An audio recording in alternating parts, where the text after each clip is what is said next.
So guys, try natin bumili ng taho. Kasi nandito yung suki ko. Hindi pa ako nag-almusal para healthy yung breakfast natin. Ayan, ito pala yung ating suki, si Jovel. Just in case na mapasyal kayo dito sa Baywalk, punta nyo lang si Jovel at napakasarap ng kanyang taho. Di ba, Jovel? Thank you, sir. Thank you.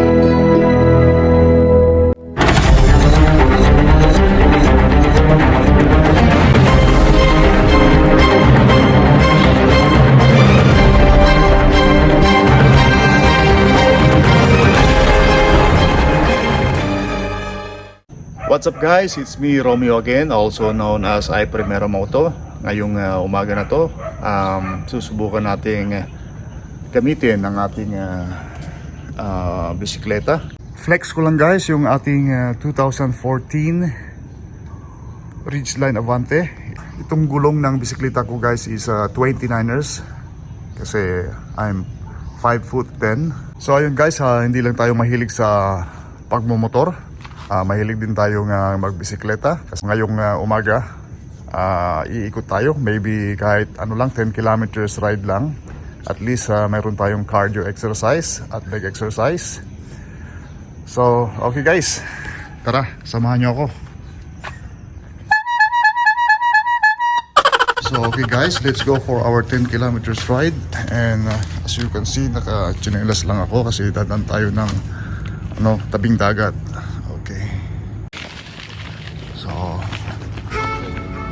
Tayo ng bahay guys. So ayan guys, nandito ngayon tayo sa Airport Road. Ayan.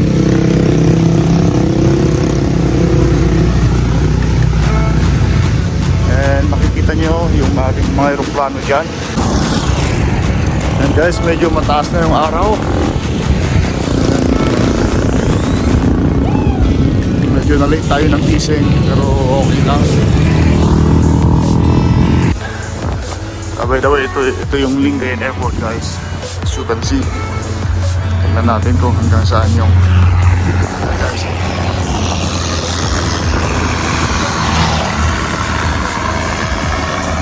Ito yung paliparan ng Lingayen. Marami mga estudyante na nagpapalipat ngayon. So basically, araw-araw ay mayroong lumilipad na aeroplano dito.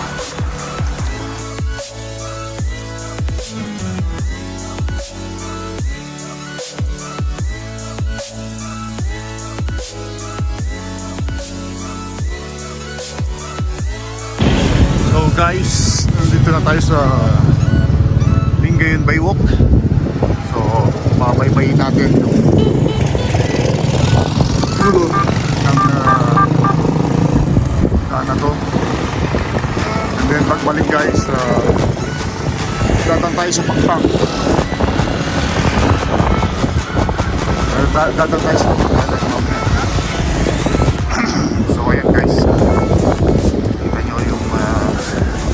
napagtas natin ngayon. So itong Lingayen Baywalk guys, I think lately lang nagkaroon ng baywalk dito. So napakaganda dahil isa ito sa mga alternate road kapag may mga events sa ibang karatig bayan. So dito sila dumadaan. So tirik na yung araw. Medyo na-late tayo ng gising. So okay lang, at least meron tayong cardio exercise. Then guys, so ito, nakabisikleta tayo ngayon.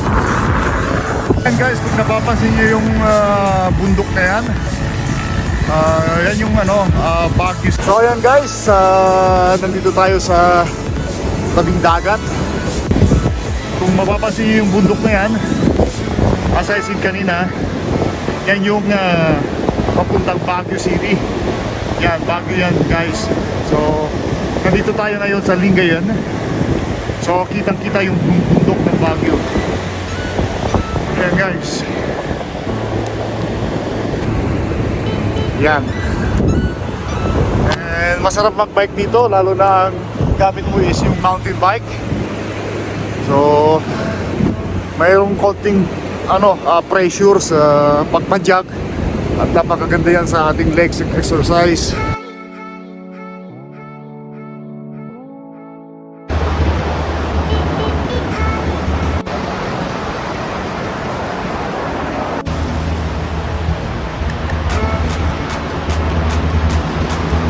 Tabing dagat.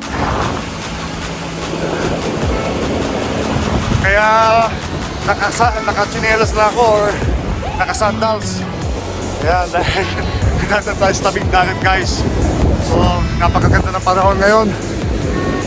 Woo! Okay, for the views.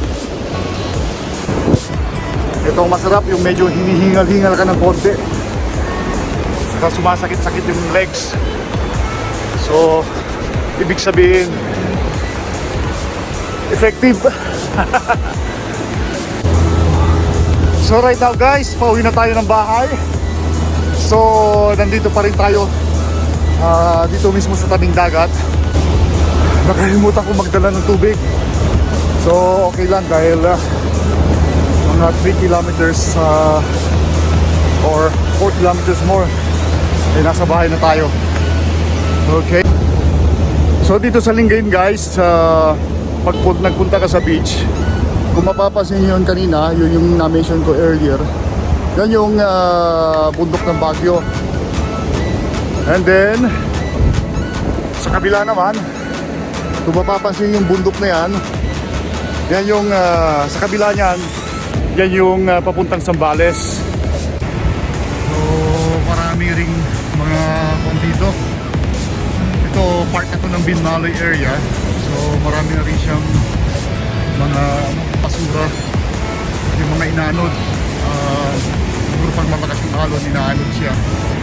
So guys, kung maaari, iwasan natin magtapon ng mga basura, lalong lalo yung mga plastic guys. Kasi kung minsan nakakain ng mga isda yan. So pag yung mga malalaking isda, lalong lalo yung mga endangered species, so pag nalunod yan guys, yan yung dahilan ng kanilang kinamamatay. So okay guys, tuloy-tuloy lang ang pagpadyak. Okay. Woo!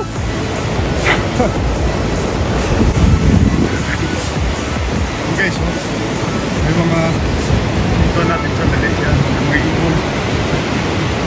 Cute ah.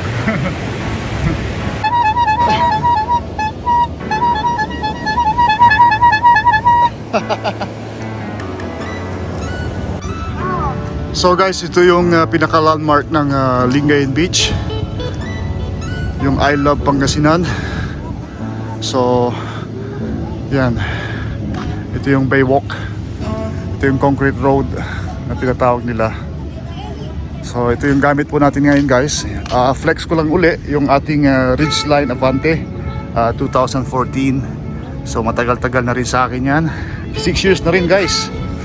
So maraming salamat at napakatibay niya. Okay.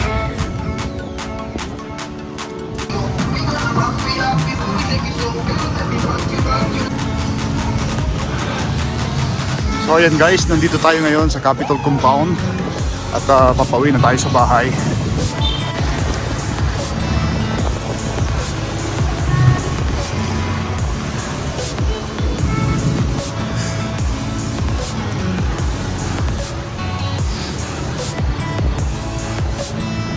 Ayan guys, ito yung harap ng Capitol Compound. So for the views guys, yung Capitol Compound ng Lingayen. So okay, so malaki na yung pinagkaiba ng Lingayen ngayon.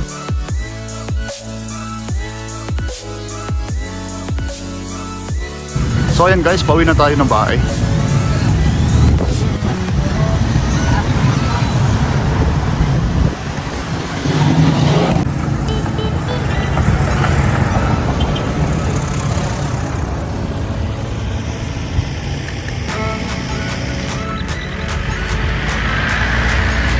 So guys, dyan nagtatapos ang ating vlog for today. Ah. Hi, Darwin! Kulang-kulang na ano. Okay. So, si Darwin yun. Yung aking pamangkin.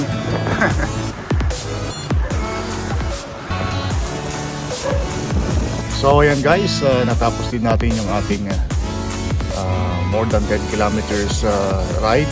And right now, I'm eating taho for my breakfast. It's a healthy breakfast, syempre. Ito ko muna tatapusin yung aking vlog for today. And maraming salamat ulit. God bless.